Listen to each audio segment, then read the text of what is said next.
Welcome to Pathshala. Today we are going to enter into an entirely different field of physics, and that is the field of charges, electric fields, currents, dipoles, voltages, batteries, resistors, capacitors, etc. So the first important thing we are going to ponder about is what is charge and how we come to know about charge. तो सबसे पहले आपको ये समझना है कि charge होता क्या है, ठीक है। तो हम शुरू करते हैं, जैसे मान लिया कोई ऑब्जेक्ट है, ठीक है, कोई मेटल स्फीयर है, मान लिया इस तरह से दो मेटल स्फीयर हैं, और अगर कोई ये कहता है कि इस मेटल स्फीयर पे नेगेटिव चार्ज है,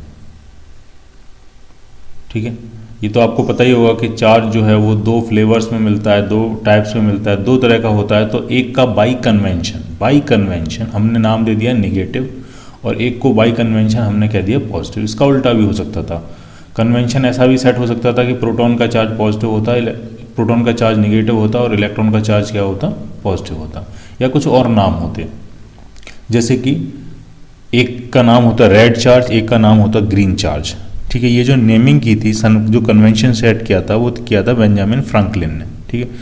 उससे पहले उसके नाम कुछ और ही हुआ करते थे, ठीक है, वो हम डिस्कस नहीं करेंगे। तो चार्ज जो है वो दो टाइप में होता है, दो टाइप का होता है, एक को हम नेगेटिव चार्ज कहते हैं, एक को हम पॉजिटिव चार्ज कहते हैं, ठीक है। अब अगर मान लिया कोई मेटल ऑब्जेक्ट है, कोई मेटल बॉडी है, और कोई ये कह रहा है कि वो नेगेटिवली चार्ज है। नेगेटिवली चार्ज का मतलब क्या हुआ, मेटल्स के केस में स्पेसिफिकली, कि मेटल्स में फ्री इलेक्ट्रॉन्स होते हैं, ठीक है। जब इसके ऊपर, इस ऑब्जेक्ट के ऊपर एक्स्ट्रा फ्री इलेक्ट्रॉन्स या एक्सेस फ्री इलेक्ट्रॉन्स आ गए होंगे, तो ये कैसा हो गया होगा, नेगेटिव चार्ज।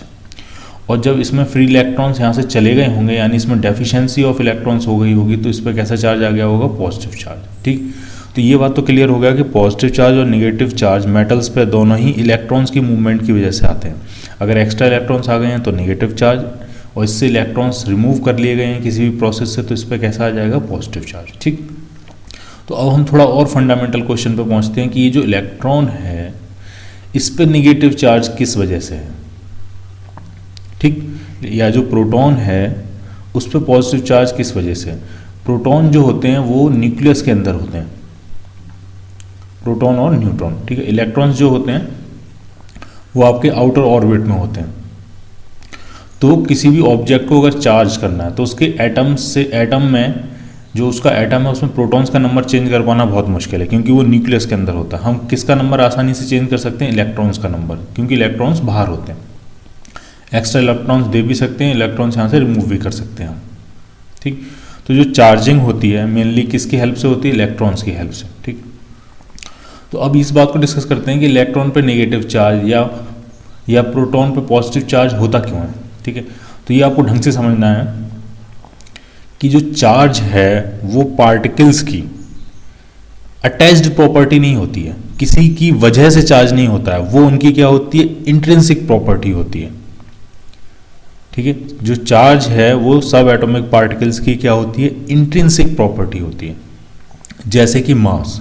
क्या क्या और इंट्रिंसिक प्रॉपर्टीज हैं, जैसे कि मास, जैसे कि चार्ज,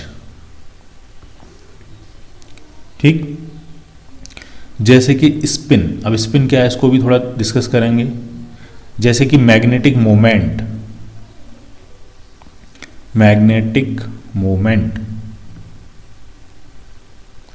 तो यहां पे मैंने चार प्रॉपर्टीज लिखी हैं। ये चारों जो हैं सब एटॉमिक पार्टिकल्स की, किसी भी सब एटॉमिक पार्टिकल की अगर वो उनके पास है तो ये इंट्रिंसिक प्रॉपर्टी है। इलेक्ट्रॉन के पास कुछ मास होता है।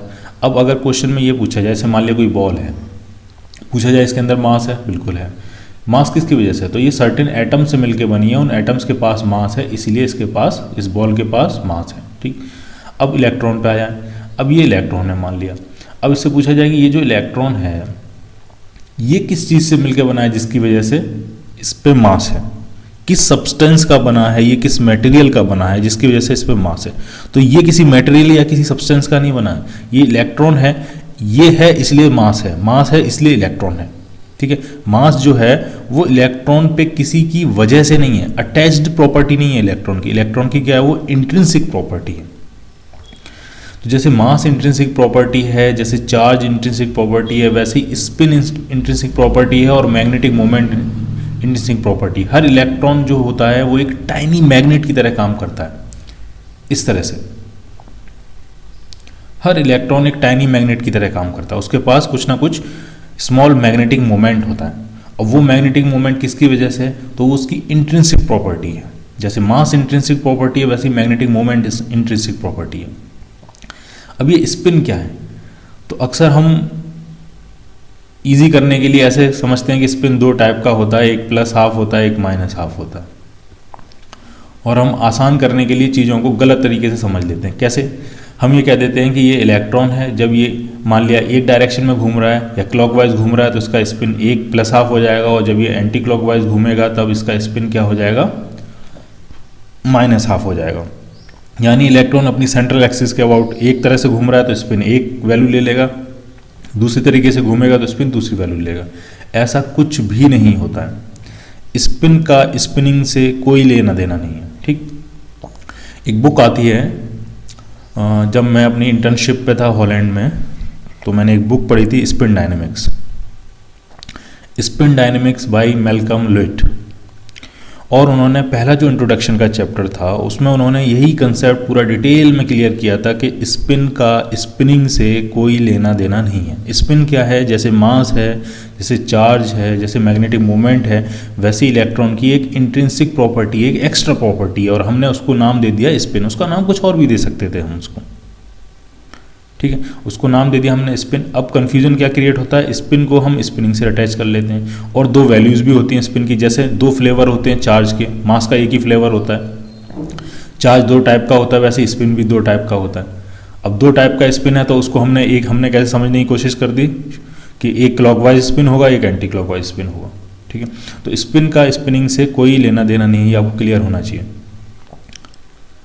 ठीक है, तो ये चार्ज क्या है, चार्ज क्या है, अगर कोई पूछेगा आपसे चार्ज क्या है, तो चार्ज क्या है, सब एटॉमिक पार्टिकल्स की इंट्रिंसिक प्रॉपर्टी है जिसकी वजह से वो एक दूसरे को अट्रैक्ट या एक दूसरे को रिपेल करते हैं। ठीक है, तो लिखना है आपको, चार्ज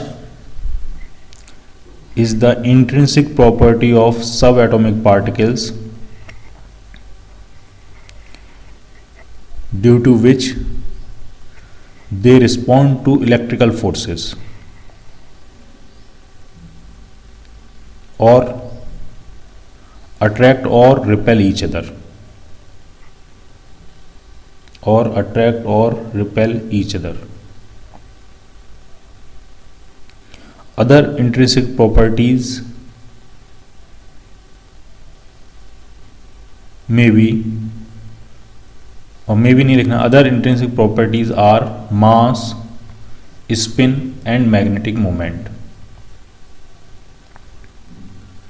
और एक स्टेटमेंट और लिख लो वहीं पे नीचे, spin has nothing to do with the spinning of sub atomic particles. Spin has nothing to do with the spinning of sub atomic particles.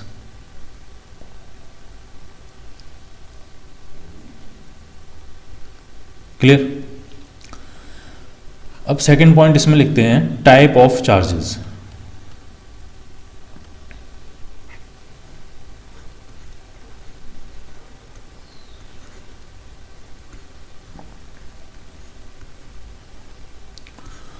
तो चार्ज दो तरह के होते हैं, और बाई कन्वेंशन हमने एक को नेगेटिव माना है और एक को हमने क्या माना है, पॉजिटिव। और ये कन्वेंशन किसने सेट किया था, बेंजामिन फ्रैंकलिन ने। लिख लेना है आपको, charges are of two types and by convention we have given negative sign to the charge of electrons and positive sign to the charge of protons, and this convention is developed by Benjamin Franklin,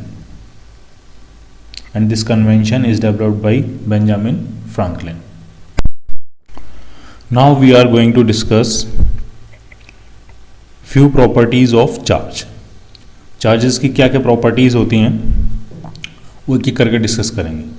सबसे पहले सबसे simple properties, property number 1, like charges repel each other and unlike charges attract each other. Simple है, ठीक है। Negative negative होगा तो वो एक दूसरे को क्या करते हैं, रिपेल करते हैं। पॉजिटिव पॉजिटिव होगा तो वो भी एक दूसरे को क्या करेंगे, रिपेल करेंगे। तो like charges repel each other, और जो अनलाइक चार्ज होगा जैसे नेगेटिव है और पॉजिटिव, वो दोनों एक दूसरे को क्या करेंगे, अट्रैक्ट करेंगे। तो फर्स्ट प्रॉपर्टी आपको लिख लेनी है, like charges repel each other and unlike charges attract each other. Simple.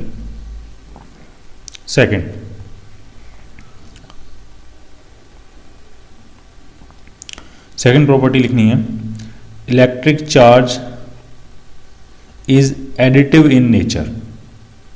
Electric charge is additive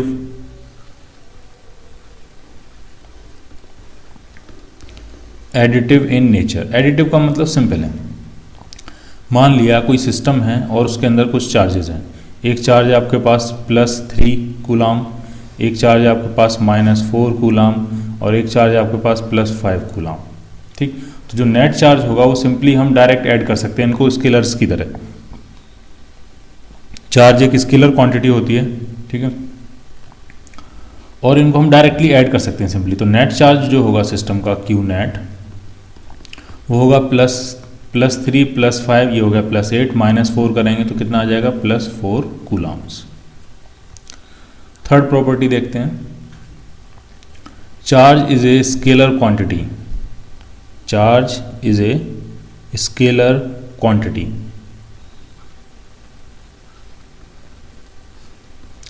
अब इस पर थोड़ा सा ढंग से समझना है आपको।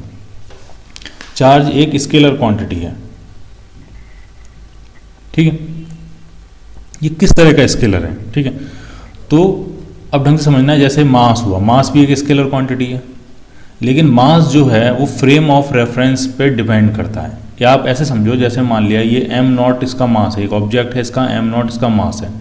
m0 को हम कहते हैं रेस्ट मास। जब ये ऑब्जेक्ट रेस्ट में रखा हुआ है तब इसका मास कितना है, m0। अब अगर ये मूव करना शुरू कर दे किसी वेलोसिटी से, तो इसका जो मास है वो चेंज होना शुरू हो जाएगा। मास वेलोसिटी पे कैसे डिपेंड करता है, तो वो इक्वेशन होती है m = m0 upon √1 - v²/c²। c है आपकी स्पीड ऑफ लाइट। तो जैसे जैसे उसकी वेलोसिटी इंक्रीज होती जाएगी वैसे वैसे उसका जो मास है वो क्या होता जाएगा, इंक्रीज होता जाएगा। तो मास एक स्केलर क्वांटिटी है, लेकिन ये किस पे डिपेंड करती है, ये फ्रेम ऑफ रेफरेंस पे डिपेंड करती है।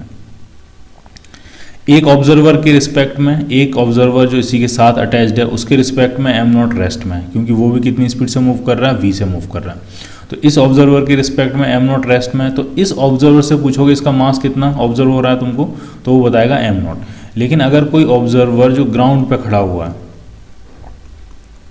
मूव नहीं कर रहा है, ग्राउंड पे खड़ा हुआ है, तो इस ऑब्जर्वर के रिस्पेक्ट में m0 मूव कर रहा है। कितनी स्पीड से मूव कर रहा है, v की स्पीड से। तो इस ऑब्जर्वर के रिस्पेक्ट में जो मास होगा इस ऑब्जेक्ट का वो कितना होगा, वो होगा m0 अपॉन √1 - v²/c²। ठीक है, तो मास एक स्केलर क्वांटिटी है, लेकिन ये फ्रेम ऑफ रेफरेंस पे डिपेंड करती है। ठीक है, ऑब्जेक्ट को मूव करा के आप उसके मास को चेंज कर सकते हो, लेकिन जो चार्ज है वो एक ऐसी स्केलर क्वांटिटी है जिसका फ्रेम ऑफ रेफरेंस पे जो डिपेंड नहीं करती है, यानी जिसको आप मूव कराओ उसके चार्ज में कोई चेंज नहीं आएगा। ठीक है, तो इसको हम कहते हैं इनवेरिएंट है, वो वेरी नहीं कर रही है। ठीक है, charge is a invariant scalar quantity. Charge is a invariant scalar quantity. The value of charge of any object does not depends on its motion. The value of charge on any object does not depend on its motion. ये दोनों statement आपको लिख लेने हैं। ठीक, तो ये तीन प्रॉपर्टी हो गई कि चार्ज आपका नेगेटिव चार्ज, लाइक चार्जेस एक दूसरे को रिपेल करते हैं और अनलाइक चार्जेस एक दूसरे को क्या करते हैं, अट्रैक्ट करते हैं। ठीक, दूसरी प्रॉपर्टी क्या होगी कि चार्ज जो है वो एडिटिव होता है नेचर को, उसको सिंपली आप ऐड कर सकते हो टोटल चार्ज निकालने के लिए। तीसरी प्रॉपर्टी क्या होगी, चार्ज एक स्केलर क्वांटिटी है, लेकिन वो एक ऐसा स्केलर है जो कि फ्रेम ऑफ रेफरेंस पे डिपेंड नहीं करता है। ठीक है, मोशन से चार्ज की वैल्यू पे कोई फर्क नहीं पड़ता है, इनवेरिएंट है वो। फोर्थ,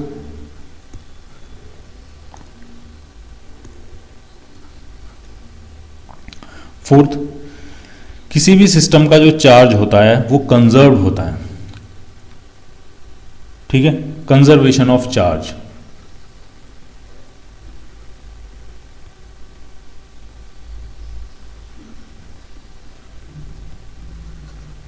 इस पॉइंट में अक्सर कंफ्यूजन रहता है, तो इसको आपको ढंग से समझना है। कई बुक्स में ये गलत भी दिया होता है कि कंजर्वेशन ऑफ चार्ज का क्या मतलब होता है। क्या कंजर्वेशन कोई कंजर्वेशन प्रिंसिपल है, जैसे कंजर्वेशन ऑफ एनर्जी है, कंजर्वेशन ऑफ मास है, कंजर्वेशन ऑफ मोमेंटम है, कुछ इस तरह से। तो कंजर्वेशन का क्या मतलब ये होता है कि that quantity is neither created not destroyed, it can only transform from one form to another form. क्या कुछ ऐसा मतलब होता है कंजर्वेशन ऑफ चार्ज का? क्या हम कुछ इस तरह से कहें कि चार्ज क्रिएट नहीं किया जा सकता, चार्ज को डिस्ट्रॉय नहीं किया जा सकता, charge can not be created, can not be destroyed? नहीं, ऐसा कुछ नहीं है, ठीक है। कंजर्वेशन ऑफ चार्ज थोड़ा सा अलग है। Charge can be created, charge can be destroyed. Charge को क्रिएट भी किया जाता है, क्रिएट होता है, कई सिचुएशन होती हैं, और चार्ज को डिस्ट्रॉय भी किया जाता है। लेकिन जब चार्ज क्रिएट भी हो रहा है, डिस्ट्रॉय भी हो रहा है, फिर तो कंजर्वेशन का क्या मतलब हुआ? कंजर्वेशन का मतलब ये हुआ कि किसी भी आइसोलेटेड सिस्टम का नेट चार्ज जो होगा वो इंक्रीज या डिक्रीज नहीं करता। अगर उस आइसोलेटेड सिस्टम में कहीं आपने +1 कूलाम क्रिएट कर दिया तो कहीं ना कहीं -1 कूलाम भी क्रिएट हो गया होगा, ताकि नेट चार्ज सिस्टम का उतना ही बना रहे जितना कि पहले था। तो चार्ज क्रिएट भी होता है, चार्ज डिस्ट्रॉय भी होता है, लेकिन नेट चार्ज किसी भी आइसोलेटेड सिस्टम का वो इंक्रीज या डिक्रीज नहीं होता, ठीक। कंजर्वेशन ऑफ चार्ज में स्टेटमेंट लिख लेना है, charges can be created or can be destroyed, but net charge on any isolated system cannot change। अब इसके कुछ एग्जाम्पल लिखते हैं, ठीक। चार्ज क्रिएशन और चार्ज डिस्ट्रॉय के, ठीक है। तो एक रिएक्शन होती है, न्यूट्रॉन जो होता है वो डिके करता है किसमें? प्रोटॉन में और इलेक्ट्रॉन में। न्यूट्रॉन डिके करता है या कन्वर्ट होता है प्रोटॉन में और इलेक्ट्रॉन में। ये प्रोसेस न्यूक्लियस के अंदर भी होती है। जब हम रेडियो एक्टिविटी पढ़ेंगे तो रेडियो एक्टिविटी में एक एमिशन आता है जिसको हम कहते हैं बीटा रे एमिशन, बीटा एमिशन कहते हैं, बीटा पार्टिकल एमिशन, ठीक है। तो beta particle, beta minus particle जो होते हैं वो बेसिकली इलेक्ट्रॉन होते हैं। तो न्यूक्लियस के अंदर होता क्या है? न्यूक्लियस के अंदर कोई न्यूट्रॉन होता है, वो किस में कन्वर्ट हो जाता है? प्रोटॉन में। और प्रोटॉन में कन्वर्ट होने के साथ में क्या बनाता है? एक इलेक्ट्रॉन बनाता है। वो इलेक्ट्रॉन न्यूक्लियस में रिजाइड नहीं करता, तो वो यहाँ से क्या कर जाता है? एस्केप कर जाता है। तो इन्हीं को हम कहते हैं बीटा पार्टिकल एमिशन। तो रिएक्शन क्या हो रही है? रिएक्शन बेसिक ये हो रही है कि जो न्यूट्रॉन था वो किस में कन्वर्ट हो रहा है? प्रोटॉन में और इलेक्ट्रॉन में। अब आप यहाँ देखो, यहाँ पे नेट चार्ज कितना था? 0। न्यूट्रॉन पे कोई इलेक्ट्रिक चार्ज नहीं होता, तो यहाँ पे भी नेट चार्ज कितना होना चाहिए आपका? 0, और नेट चार्ज 0 है। प्रोटॉन पे +E चार्ज होता है, इलेक्ट्रॉन पे -E चार्ज होता है, नेट चार्ज कितना हो गया? 0। लेकिन क्या हमने चार्ज क्रिएट नहीं किया? हमने चार्ज क्रिएट किया। हमने एक पॉजिटिव चार्ज क्रिएट किया, हमने एक नेगेटिव चार्ज क्रिएट किया। ये जो पॉजिटिव चार्ज है ये तो आपका न्यूक्लियस के अंदर ही रह जाता है, और ये जो नेगेटिव चार्ज है वो न्यूक्लियस के बाहर एस्केप कर जाता है।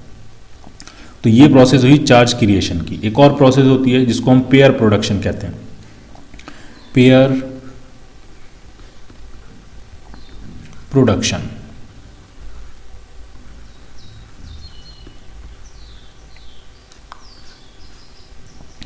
इसमें क्या होता है? जब कोई हाई एनर्जी गामा फोटोन, जब कोई हाई एनर्जी गामा फोटोन किसी हैवी न्यूक्लियस के पास से निकलता है, कोई हैवी न्यूक्लियस है, ठीक, तो इस बात की प्रोबेबिलिटी होती है कि जो पूरी एनर्जी है वो कन्वर्ट हो जाए एक पेयर में। और पेयर क्या बनता है? एक इलेक्ट्रॉन का पेयर बनता है, इलेक्ट्रॉन और पॉजिट्रॉन का पेयर बनता है, E+ कह देते हैं इसको।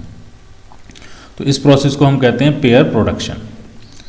जब कोई गामा रे फोटोन किसी हैवी न्यूक्लियस के पास से निकलता है तो इस बात की सर्टेन प्रोबेबिलिटी होती है कि पूरी की पूरी एनर्जी किस में कन्वर्ट हो जाए? मास में।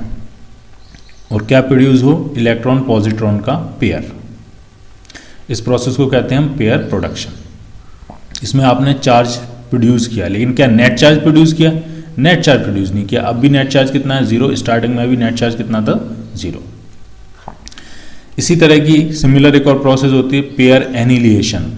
पेयर एनहीलिएशन, उसमें क्या होता है कि जब कोई इलेक्ट्रॉन और पॉजिट्रॉन जब एक दूसरे से हिट करते हैं आके, तो इस बात की सर्टेन प्रोबेबिलिटी होती है कि वो दोनों एक दूसरे को एनिलेट कर दें और क्या बन जाए, गामा रे फोटोन, पूरा का पूरा एनर्जी में कन्वर्ट हो जाए, पूरा का पूरा मास किस में कन्वर्ट हो गया, एनर्जी में कन्वर्ट हो गया। तो इसमें हमने चार्ज डिस्ट्रॉय कर दिया। क्या नेट चार्ज डिस्ट्रॉय किया? नहीं, नेट चार्ज डिस्ट्रॉय नहीं किया, क्योंकि स्टार्टिंग में भी नेट चार्ज जीरो था और फाइनली भी नेट चार्ज क्या होगा, जीरो। ठीक है, तो कंजर्वेशन ऑफ चार्ज एकदम क्लियर होना चाहिए आपको। Charges can be created, can be destroyed, but net charge of an isolated system can not be created, can not be changed. Clear. Next property और लास्ट प्रॉपर्टी देखते हैं charge की, quantization of charge. Quantization of charge का क्या मतलब हुआ वो आपको समझना है। किसी भी ऑब्जेक्ट पे जो नेट चार्ज होता है, किसी भी ऑब्जेक्ट पे जो नेट चार्ज होता है वो हमेशा इलेक्ट्रॉन के चार्ज या प्रोटॉन के चार्ज का इंटीग्रल मल्टीपल होता है। यानी अगर इस पे चार्ज नेट चार्ज Q है तो Q इक्वल टू क्या होता है आपका, इलेक्ट्रॉन का चार्ज कितना होता है, माइनस ई, प्रोटॉन का चार्ज कितना होता है, प्लस ई, और उसका इंटीग्रल मल्टीपल इंटू एन, यानी Q इक्वल टू क्या आया, प्लस माइनस एन ई। अगर इस पर नेगेटिव चार्ज होगा तो वो इलेक्ट्रॉन के चार्ज का इंटीग्रल मल्टीपल होगा, अगर इस पर पॉजिटिव चार्ज होगा तो वो प्रोटॉन के चार्ज का इंटीग्रल मल्टीपल होगा। ठीक, इलेक्ट्रॉन पे चार्ज कितना होता है, तो जो E है, E को हम लिखते हैं, जो E है वो मैग्नीट्यूड है बेसिकली, कितना है, 1.6 इंटू 10⁻⁻19 कूलाम। ये है E की वैल्यू। E का मतलब इलेक्ट्रॉन का चार्ज नहीं है, इलेक्ट्रॉन का चार्ज का मतलब माइनस ई, प्रोटॉन का चार्ज का मतलब प्लस ई। इलेक्ट्रॉन पर कितना चार्ज होता है, माइनस टाइम्स 1.6 इंटू 10⁻⁻19 कूलाम, और प्रोटॉन पे कितना चार्ज होता है, प्लस 1.6 इंटू 10⁻⁻19 कूलाम। क्लियर है? ठीक है, तो इलेक्ट्रॉन का चार्ज हमेशा कैसे रिप्रेजेंट करते हैं हम, ई से नहीं रिप्रेजेंट करते हैं, माइनस ई से, और प्रोटॉन का चार्ज प्लस ई से। ई सिंपली क्या है, उनके चार्ज का मैग्नीट्यूड, ये कि सिंपली क्या है, मैग्नीट्यूड। तो क्वांटाइजेशन ऑफ चार्ज ये कहता है कि किसी भी ऑब्जेक्ट पे जो चार्ज होता है वो हमेशा इलेक्ट्रॉन या प्रोटॉन के चार्ज का इंटीग्रल मल्टीपल होता है। ये आपको लिख भी लेना है, charge on any object is always integral multiple of charge of electron और चार्ज ऑफ प्रोटॉन। ठीक, अब आपको एक चीज और समझनी है, जब क्वार्क्स की डिस्कवरी हुई, जब क्वार्क्स की डिस्कवरी हुई तो पता लगा कि क्वार्क्स पे जो चार्ज होता है वो प्लस, कुछ क्वार्क्स पे चार्ज होता है प्लस 2e/3 और कुछ क्वार्क्स पे चार्ज होता है माइनस e/3। तो हमें लगा कि हमारा जो क्वांटाइजेशन ऑफ चार्ज है उसका फॉर्मूला बदलने वाला है। अभी तक क्वांटाइजेशन ऑफ चार्ज कितना हमने पढ़ रहे थे, प्लस माइनस एन ई, ई का इंटीग्रल मल्टीपल है। अब हम शायद ये पढ़ें कि e/3 का इंटीग्रल मल्टीपल है, क्योंकि कुछ पे चार्ज माइनस e/3 है, कुछ पे चार्ज 2e/3 है, लेकिन इसकी हमें ज़रूरत नहीं पड़ी। अब भी हम यही फॉर्मूला पढ़ रहे हैं, Q equal to plus minus n e. क्यों? वो इसलिए क्योंकि क्वार्क्स जो हैं वो फ्रीली एग्जिस्ट नहीं करते हैं, वो हमेशा सब एटॉमिक पार्टिकल्स जैसे न्यूट्रॉन है, प्रोटॉन है, उनके अंदर एग्जिस्ट करते हैं। तो जब फ्रीली एग्जिस्ट नहीं करते तो हमारे लिए यूज़ के नहीं है। अगर किसी भी ऑब्जेक्ट को आपको चार्ज करना है तो आप क्वार्क्स की हेल्प से चार्ज नहीं कर सकते। कोई ऑब्जेक्ट है, मान लीजिए इसको चार्ज करना है, तो आप ऐसा नहीं कर सकते कि इसको 5 क्वार्क्स दे दो, क्योंकि क्वार्क्स फ्रीली एग्जिस्ट नहीं करते हैं। चार्जिंग के लिए आपको मोस्ट ऑफ द केसेस में चार्जिंग के लिए हमें किसकी ज़रूरत पड़ती है, इलेक्ट्रॉन्स की। अगर नेगेटिव चार्ज देना है तो उसमें हम इलेक्ट्रॉन्स दे देते हैं, एक्सेस इलेक्ट्रॉन्स दे देते हैं, तो उस पर नेगेटिव चार्ज आ जाता है। अगर हमें पॉजिटिव चार्ज देना है तब भी हम इलेक्ट्रॉन्स की हेल्प लेते हैं, उसमें हम क्या करते हैं, इलेक्ट्रॉन्स रिमूव कर लेते हैं वहाँ से, इलेक्ट्रॉन्स वहाँ से हम क्या करते हैं, रिमूव कर लेते हैं, तो उस पर कैसा चार्ज आ जाता है, पॉजिटिव चार्ज। यानी नेगेटिव चार्ज के लिए भी हम इलेक्ट्रॉन्स की हेल्प लेते हैं और पॉजिटिव चार्ज देने के लिए भी हम इलेक्ट्रॉन्स की हेल्प लेते हैं, क्योंकि जो प्रोटॉन है वो एक्चुअली न्यूक्लियस के अंदर होता है, इस न्यूक्लियस के अंदर होता है प्रोटॉन, इलेक्ट्रॉन्स बाहर मिल जाते हैं आपको। तो इलेक्ट्रॉन्स को रिमूव करना, सप्लाई करना रिलेटिवली ईजी होता है, और मेटल्स में तो स्पेसिफिकली ईजी होता है, क्योंकि मेटल्स के अंदर फ्री इलेक्ट्रॉन्स होते हैं, उनको आप रिमूव करना और सप्लाई करना काफ़ी ईजी होता है। न्यूक्लियस के अंदर प्रोटॉन्स को निकालना और देना बहुत डिफरेंट काम है, बहुत डिफिकल्ट काम है, वो पॉसिबल नहीं है। ठीक है, तो चाहे पॉजिटिवली चार्ज ऑब्जेक्ट हो या नेगेटिवली चार्ज ऑब्जेक्ट हो, दोनों की चार्जिंग में किसकी हेल्प ली गई होगी, मोस्ट ऑफ द केसेस में इलेक्ट्रॉन्स की हेल्प ली गई होगी। ठीक। तो इसीलिए किसी भी ऑब्जेक्ट पर जो चार्ज होगा वो इलेक्ट्रॉन के चार्ज का इंटीग्रल मल्टीपल होगा। ठीक। अगर इलेक्ट्रॉन उसमें दे दिए हैं तो Q इक्वल टू होगा आपका -Ne, और इलेक्ट्रॉन वहां से रिमूव कर लिए हैं तो Q इक्वल टू होगा आपका +Ne। क्लियर। तो क्वार्क्स फ्रीली एग्जिस्ट नहीं करते हैं, इसलिए वो हमारे क्वांटाइजेशन के प्रिंसिपल को वॉलेट नहीं करते हैं या हिंडर नहीं करते हैं। ठीक। अब थोड़ा क्वार्क्स के बारे में पढ़ लेते हैं।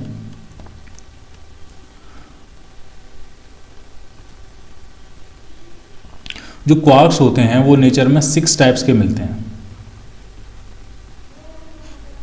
उनके कुछ नेमिंग है, अप डाउन। 2 टाइप ये हो जाते हैं, चार्म स्ट्रेंज और टॉप एंड बॉटम। ये 6 टाइप्स के क्वार्क होते हैं। ठीक है। अगर हम इनको 2 पार्ट्स में ब्रेक करें तो ये जो है अप, चार्म और टॉप, इनके पास जो चार्ज होता है वो होता है +2e/3, और ये जो 3 क्वार्क्स हैं डाउन, स्ट्रेंज और बॉटम, इनके पास जो चार्ज होता है वो होता है -e/3। ठीक। नेचर में जो मोस्ट अबंडेंट है जिन क्वार्क्स की वो ये 2 क्वार्क हैं। मोस्ट जो अबंडेंट है, सबसे ज़्यादा जो अमाउंट में मिलते हैं क्वार्क्स, वो क्या होते हैं, अप एंड डाउन। आपके जो सब एटॉमिक पार्टिकल्स होते हैं वो क्वार्क से मिलकर बनते हैं। जैसे कि हम एग्जाम्पल लेंगे प्रोटॉन का,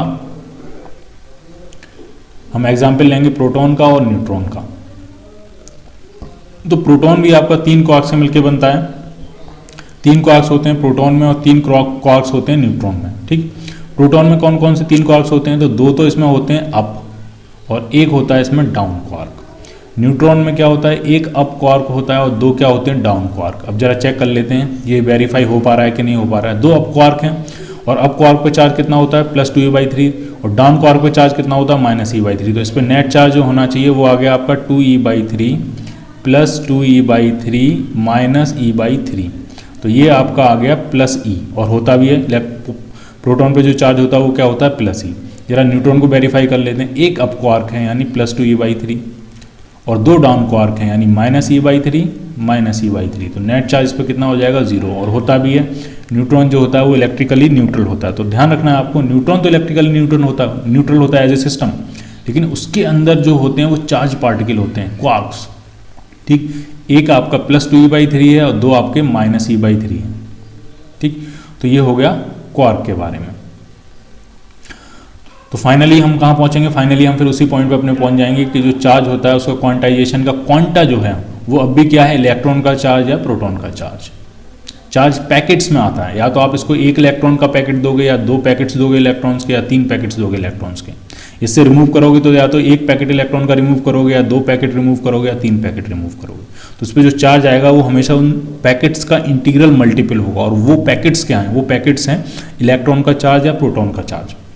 आप ऐसा नहीं कर सकते कि आधा इलेक्ट्रॉन दे दिया आधा बचा लिया आपने। इलेक्ट्रॉन इनडिविजिबल है। Now we are going to discuss what are the different ways of charging a body. So first on the plate is charging by rubbing. ठीक है। तो ये सिंपल है। सबसे पहले जो चार्ज को एक्सपीरियंस किया गया था वो रबिंग की प्रोसेस थी। जब हम 2 ऑब्जेक्ट्स को रब करते हैं, 2 डिफरेंट ऑब्जेक्ट्स को, तो कई बार ऐसा होता है कि एक ऑब्जेक्ट से फ्री इलेक्ट्रॉन्स दूसरे ऑब्जेक्ट पे ट्रांसफ़र हो जाते हैं। ठीक है। जब भी हम 2 ऑब्जेक्ट को रब करते हैं तो कई बार ऐसा होता है कि एक ऑब्जेक्ट से कुछ इलेक्ट्रॉन्स दूसरे ऑब्जेक्ट पे ट्रांसफ़र हो जाते हैं। तो जिससे ट्रांसफ़र हो गए हैं वो तो पॉजिटिवली चार्ज हो जाएगा, और जिस पे ट्रांसफ़र हो गए हैं वो निगेटिवली चार्ज हो जाएगा। तो इसी को हम कहते हैं चार्जिंग बाय रबिंग। इसके कई एग्जाम्पल होते हैं। तो जो फर्स्ट केस है, जैसे आपने देखा होगा कि विंटर्स में कंबल वगैरह हम ओढ़ते रहें, तो अगर हम रात को देखें कंबल के अंदर और कंबल को हिलाएं तो अंदर से कुछ स्पार्क होता है। एक्चुअली क्या होता है, कंबल को ओढ़ने की प्रोसेस में कंबल कई बार बॉडी जो हमारे कपड़े होते हैं उनसे रब कर करके चार्ज हो जाता है। या आपकी शर्ट है, शर्ट भी कई बार चार्ज हो जाती है। अगर आपकी शर्ट जो है सिंथेटिक की शर्ट है और आप उसको पहने हुए हो काफ़ी टाइम से, और फिर आप उसको उतारो और उसको तेज़ी से हिलाओ तो चट चट चट आवाज़ आएगी, क्योंकि वो शर्ट क्या हो चुकी थी, चार्ज हो चुकी थी। ठीक है। चार्जिंग बाई रबिंग के कई कई होते हैं। हम स्कूल डेज में भी करते थे कि जो स्केल होता था उसको सर से रगड़ते थे, रब करते रहते थे काफ़ी देर तक, स्केल प्लास्टिक की स्केल को रब करते रहते थे, फिर वो चार्ज हो जाता। फिर उस चार्ज स्केल से हम पेपर के स्मॉल स्मॉल पीसेस को उठाने की कोशिश करते थे। तो चार्जिंग बाई रबिंग के बहुत सारे एग्जाम्पल्स होते हैं। बैलून को स्टिक करना है वॉल पे, बहुत एक क्लासिकल मेथड होता है। उसमें क्या है, आप बैलून को रगड़ो अपने किसी जैकेट वगैरह से, बैलून को रगड़ो जैकेट वगैरह से, और फिर उसको दीवार पे लगा दो, वो दीवार पे वहीं के वहीं स्टिक हो जाएगा। एटलीस्ट कुछ देर के लिए स्टिक रहेगा, जैसे ही उसका चार्ज न्यूट्रलाइज होगा वो वापस से नीचे गिर जाएगा। तो ये हैं कई सारे एग्जाम्पल चार्जिंग बाई रबिंग के। हम कुछ क्लासिकल एग्जाम्पल देखेंगे, जैसे ग्लास रॉड को सिल्क क्लॉथ से रब किया जाए। Glass rod plus silk cloth, ठीक। तो ग्लास रॉड पे जो चार्ज आता है वो कैसा आता है, पॉजिटिव चार्ज। सिल्क क्लॉथ पे जो चार्ज आता है वो कैसा आता है, निगेटिव चार्ज, ठीक। दूसरा एग्जाम्पल है फर या कैट स्किन। फर को इबोनाइट रॉड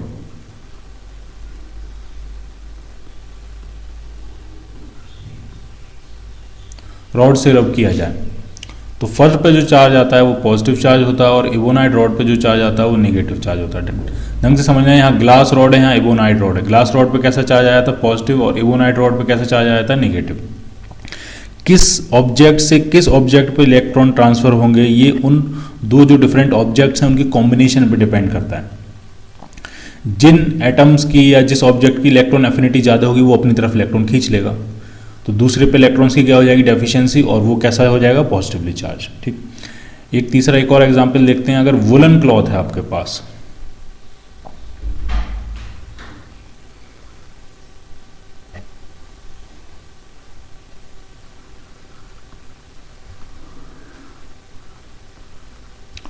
और वुलन क्लॉथ से हम अंबर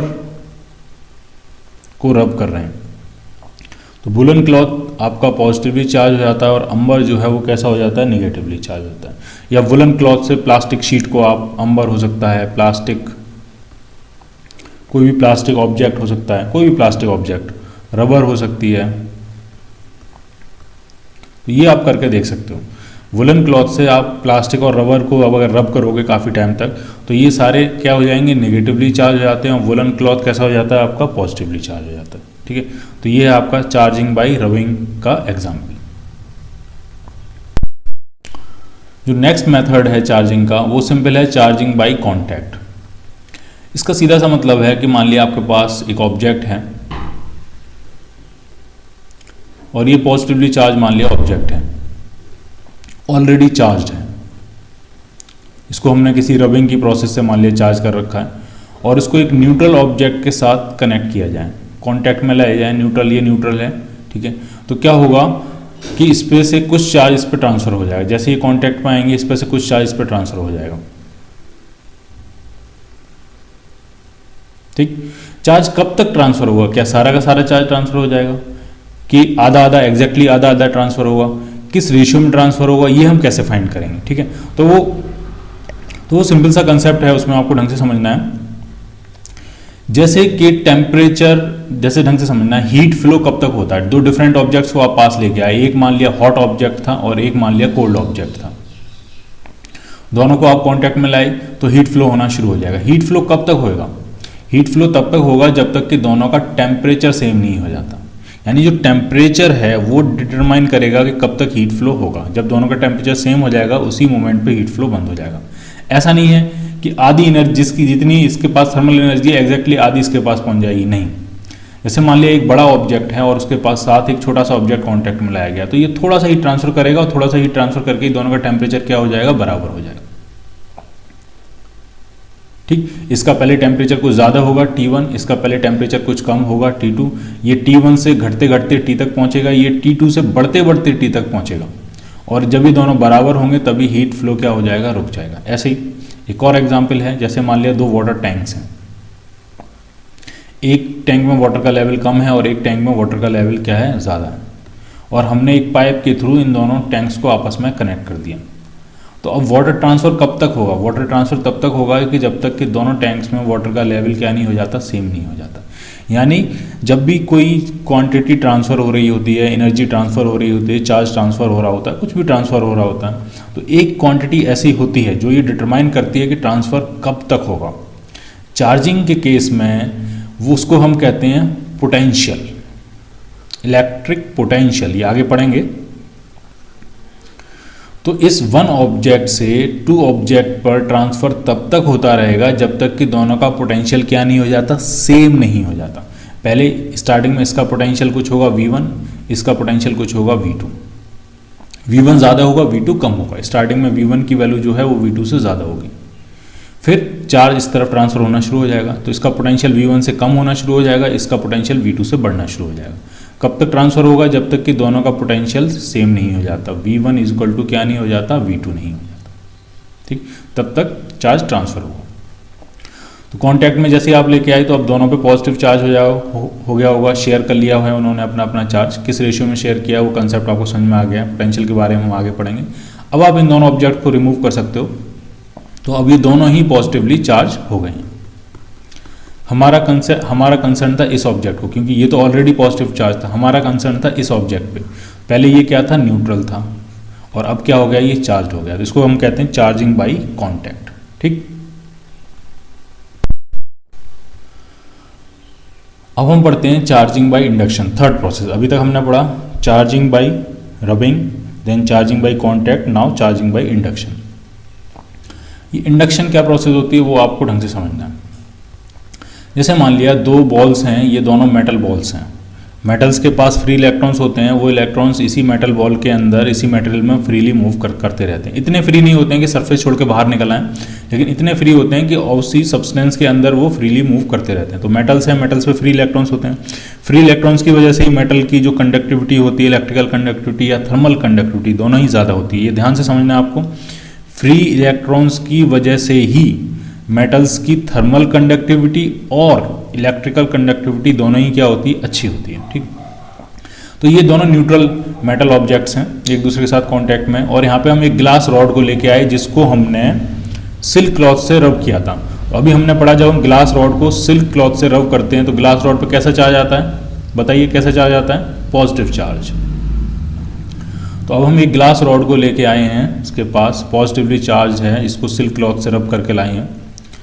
तो ये पॉजिटिव जो चार्ज है वो बेसिकली इस सिस्टम के फ्री इलेक्ट्रॉन्स को अपनी तरफ अट्रैक्ट करना शुरू कर देगा। यानी इस सरफेस पे कैसा चार्ज आना शुरू हो जाएगा, नेगेटिव चार्ज। इलेक्ट्रॉन्स जो होंगे, फ्री इलेक्ट्रॉन्स, वो इस तरफ अट्रैक्ट होना शुरू हो जाएंगे। तो यहाँ पे कैसा चार्ज आना शुरू हो गया, नेगेटिव चार्ज। और पॉजिटिव चार्ज इस सरफेस पे अपीयर होना शुरू हो जाएगा दूर से दूर, क्योंकि ये पॉजिटिव और ये पॉजिटिव क्या करेंगे, रिपेल करेंगे। ये पॉजिटिव और ये नेगेटिव क्या करेंगे, अट्रैक्ट करेंगे। तो अट्रैक्शन की वजह से ये पास से पास आना चाहेंगे और रिपल्शन की वजह से ये दूर से दूर होना चाहेंगे। तो दूर से दूर कितना दूर हो सकता है, वो इस सरफेस पे आ जाए। ठीक, और ये आइसोलेटेड सिस्टम है, ढंग से समझो, ये आइसोलेटेड सिस्टम है। इन दोनों का बाहर किसी और से कोई कनेक्शन नहीं। इसका मतलब इस पर नेट चार्ज कितना होगा, 0। तो जितना यहाँ पे नेगेटिव चार्ज आएगा एग्जैक्टली उतना ही यहाँ पे क्या होगा, पॉजिटिव चार्ज होगा। ठीक, तो इस प्रोसेस को हम कहते हैं इंडक्शन। चार्ज हमने क्या किया है, इंड्यूस किया है। ठीक है, चार्ज क्या, इंड्यूस किया। इंडक्शन की प्रोसेस में नेट चार्ज हमेशा क्या होता है, 0 होता है। ठीक, कोई एक्चुअल ट्रांसफर नहीं है चार्ज का, चार्ज सिर्फ क्या किया है हमने, इंड्यूस किया है। अब हम क्या करें, अब हम इन दोनों बॉल्स को सेपरेट कर दें। इस रॉड को ही रहने देते हैं, रॉड को रिमूव नहीं कराना, और इस दोनों बॉल्स को हमने सेपरेट कर दिया।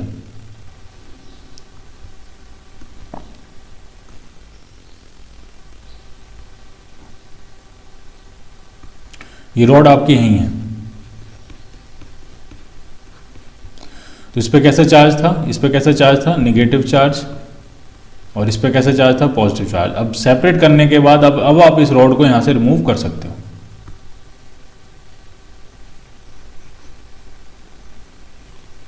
अब इस रॉड को आप यहां से रिमूव कर सकते हो।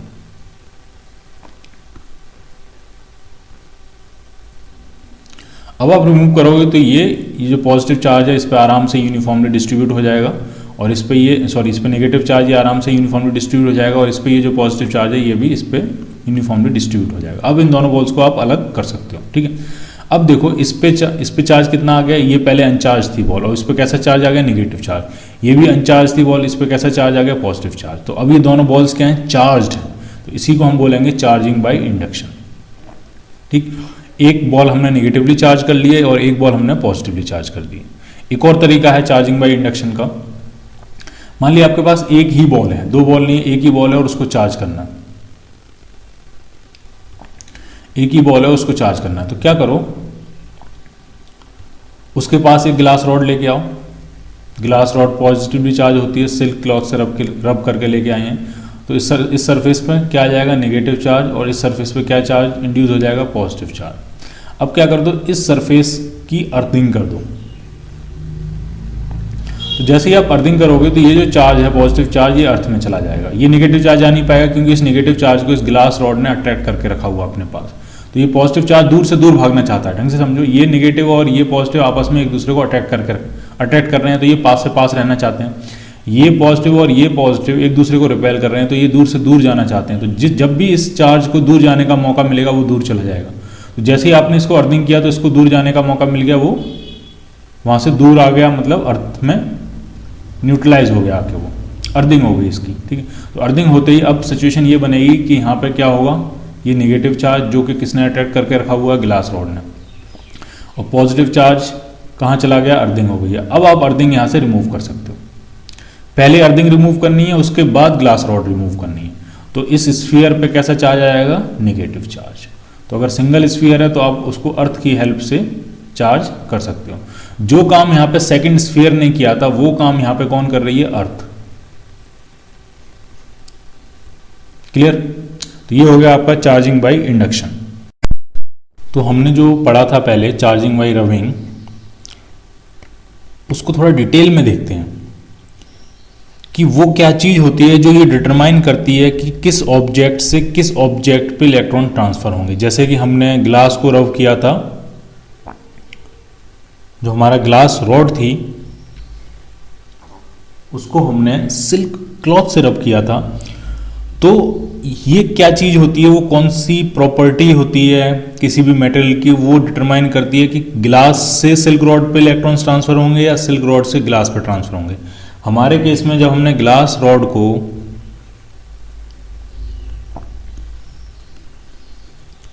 सिल्क से रब किया था तो इलेक्ट्रॉन्स जो थे वो ग्लास रॉड से सिल्क पे ट्रांसफर हो गए थे। इस तरह से ये इलेक्ट्रॉन्स का ट्रांसफर हुआ था। तो ग्लास रॉड पे चार्ज कैसा आ गया था, पॉजिटिव चार्ज, और सिल्क पे चार्ज कैसा आ गया था, नेगेटिव चार्ज। तो हम वो डिस्कस करने की कोशिश करेंगे कि वो कौन सी फिजिकल प्रॉपर्टी होती है, वो क्या वैल्यू होती है जिससे ये पता लगता है कि किस ऑब्जेक्ट से किस ऑब्जेक्ट पे इलेक्ट्रॉन्स ट्रांसफर होंगे। ठीक, तो ढंग से समझना है, इसमें कोई ज़्यादा मुश्किल नहीं है। मान लिया दो ऑब्जेक्ट हैं आप, ए और बी। अब आपने ए और बी को रब करना शुरू किया, तो ये थोड़ा कॉमन सेंस स्टफ है। हमें ये देखना पड़ेगा कि इलेक्ट्रॉन्स जो हैं वो किस में ज़्यादा टाइटली बाउंड हैं। अगर इलेक्ट्रॉन्स ए में ज़्यादा टाइटली बाउंड है रिलेटेड टू बी, तो एक्चुअल में बी से इलेक्ट्रॉन रिमूव करना इजी होगा। तो बी से इलेक्ट्रॉन्स रिमूव होकर ए पे पहुंच जाएंगे, तो ए नेगेटिवली चार्ज हो जाएगा और बी क्या हो जाएगा आपको, पॉजिटिवली चार्ज। अगर बी में इलेक्ट्रॉन्स ज़्यादा टाइटली बाउंड है रिलेटिव टू ए, तो हम ऐसा कह सकते हैं कि ए के जो इलेक्ट्रॉन्स हैं वो रिलेटिवली लूज हैं, किसके रिस्पेक्ट में, बी के रिस्पेक्ट में। तो ए से रिमूव करना इजी प्रोसेस है। तो ए से इलेक्ट्रॉन्स रिमूव होकर कहाँ पहुंच जाएंगे, बी पे। एक्चुअल में क्या होता होगा, एक्चुअल में जब आप ए और बी को रब करते होगे तो ए से भी इलेक्ट्रॉन बी पे ट्रांसफर होते होंगे, at the same time B से भी इलेक्ट्रॉन ए पे ट्रांसफर होते होंगे। लेकिन जिसमें टाइटली बाउंड है इलेक्ट्रॉन्स, उसके कम इलेक्ट्रॉन्स ट्रांसफर होते होंगे। मान लिया बी के जो हैं वो टाइटली बाउंड है, तो बी के इलेक्ट्रॉन्स जो हैं वो कम ट्रांसफर होंगे, यानी n1 नंबर ट्रांसफर हुआ। और ए में मान लिया लूजली बाउंड है इलेक्ट्रॉन्स ए के एटम से, तो ए में जो ए से जो बी ट्रांसफर होंगे वो ज़्यादा होंगे, n2 ज़्यादा होगा। n2 जो होगा आपका n1 से क्या होगा, ज़्यादा। एक्चुअल में प्रोसेस में ये हुआ होगा, बी से ए में भी ट्रांसफर हो रहे होंगे, एट द सेम टाइम ए से बी में भी ट्रांसफर हो रहे होंगे। लेकिन जिसके लूजली बाउंड है उसके ज़्यादा ट्रांसफर हो जाएंगे, जिसके टाइटली बाउंड है उसके कम ट्रांसफर होंगे। तो ओवरऑल बी पे इलेक्ट्रॉन्स ज़्यादा पहुँच गए होंगे, तो बी कैसा हो जाएगा आपका, नेगेटिवली चार्ज, और ए कैसा हो जाएगा आपका, पॉजिटिवली चार्ज। तो वो जो प्रॉपर्टी होती है जिसको हम अभी ये कह रहे हैं टाइटली बाउंड है और लूजली बाउंड है, उसको हम कहते हैं वर्क फंक्शन। जब हम बिल्कुल आखिरी में फोटो इलेक्ट्रिक इफेक्ट पढ़ेंगे तो इसको फिर से हम देखेंगे।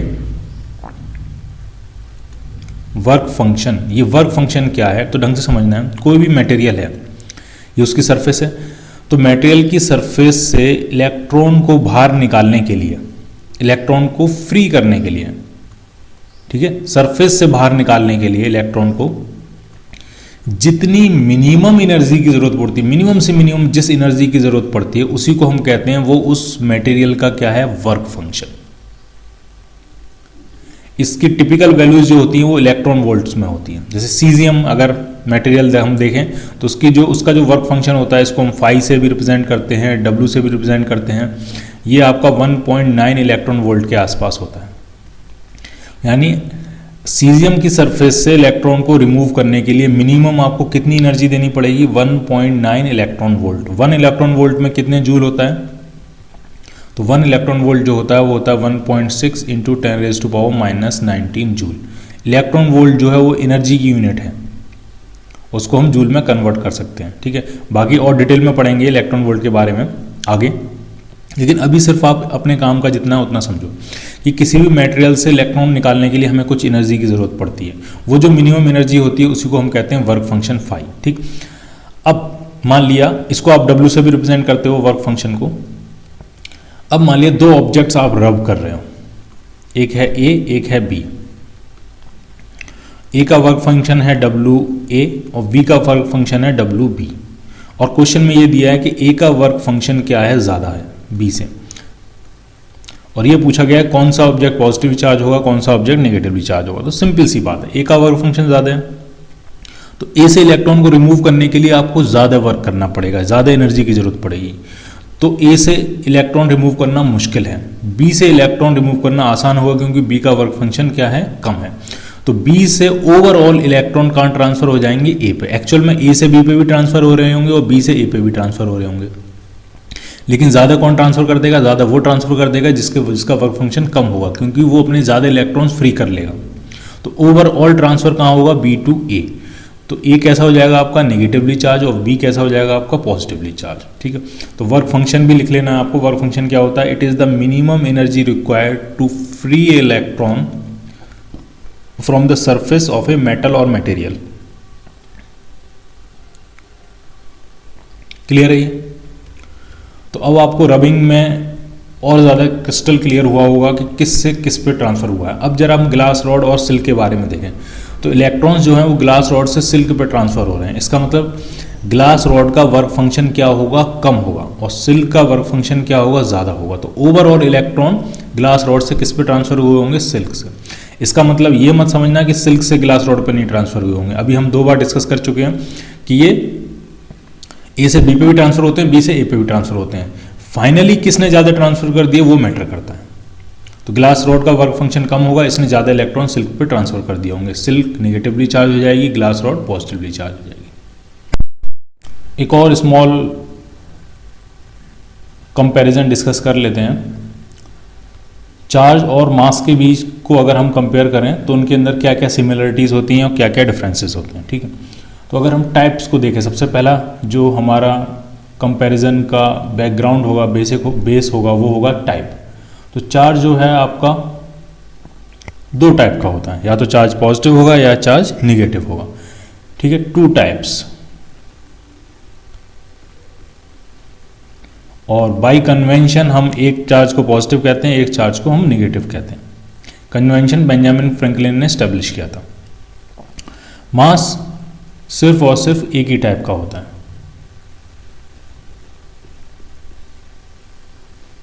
ठीक। किसी भी ऑब्जेक्ट, कोई भी ऑब्जेक्ट अगर चार्ज ऑब्जेक्ट है तो 3 ऑप्शन उसके पास पॉसिबल हैं, या तो वो निगेटिवली चार्ज हो, या वो पॉजिटिवली चार्ज हो, और या वो न्यूट्रल हो। ना उस पर नेगेटिव चार्ज हो ना पॉजिटिव चार्ज हो, वो क्या हो, न्यूट्रल हो। 3 ऑप्शन पॉसिबल हैं, या तो वो नेगेटिवली चार्ज हो, या पॉजिटिवली चार्ज हो, या न्यूट्रल हो। मास में 2 ऑप्शन हो सकते हैं, या तो मास हो या मास न हो, ठीक। सेकंड बेसिस ऑफ कंपैरिजन हो सकता है कि क्या चार्ज या मास ये वेलोसिटी पे, फ्रेम ऑफ रेफरेंस पे डिपेंड करते हैं, नहीं करते हैं, ठीक है। तो चार्ज जो होता है वो वेलोसिटी या फ्रेम ऑफ रेफरेंस पे डिपेंड नहीं करता। ऑब्जेक्ट पे चार्ज अगर +3 कूलम है तो उसी ऑब्जेक्ट को आप कितनी भी तेज मूव कराओ, किसी भी डायरेक्शन मूव कराओ, कितनी भी स्पीड से मूव कराओ, उसका चार्ज हमेशा कितना रहेगा, 3 कूलम, ठीक है। तो ये फ्रेम ऑफ रेफरेंस पे डिपेंड नहीं करता है।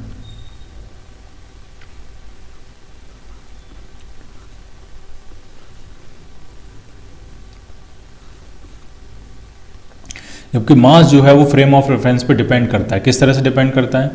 तो m इज इक्वल टू होता है m not divided by 1 minus v square by c square. Charge को कहते हैं चार्ज इनवेरिएंट है और ये वेलोसिटी पे डिपेंड करता है। अगर किसी ऑब्जर्वर के रिस्पेक्ट में किसी ऑब्जेक्ट की कुछ वेलोसिटी v है तो उस ऑब्जर्वर के रिस्पेक्ट में उस ऑब्जेक्ट का जो मास होगा वो कितना होगा? m not into m not divided by 1 minus v square by c square. M not कौन सा मास होता है? तो m नॉट को हम कहते हैं रेस्ट मास। जब ऑब्जेक्ट आपका रेस्ट में है या जिस ऑब्जर्वर के रिस्पेक्ट में रेस्ट में है उस ऑब्जर्वर के रिस्पेक्ट में जो मास होगा उसको हम बोलेंगे रेस्ट मास।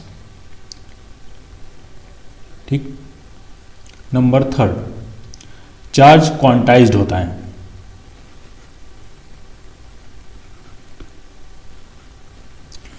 लेकिन मास के क्वांटाइजेशन का अभी कोई इस तरह का कंसेप्ट अभी इस्टेब्लिश नहीं हुआ है। ठीक है, अभी तक नहीं हमें पता लग पाया है कि मास जो है वो कॉन्टिन्यूस होता है या क्वांटाइज्ड होता है। क्वांटाइज्ड अगर है तो मास का जो क्वांटम है, जो एक पैकेट है, जो मिनिमम वैल्यू हो सकती है वो मास की, वो कितनी मिनिमम वैल्यू हो सकती है, येट टू बी इस्टेब्लिश्ड।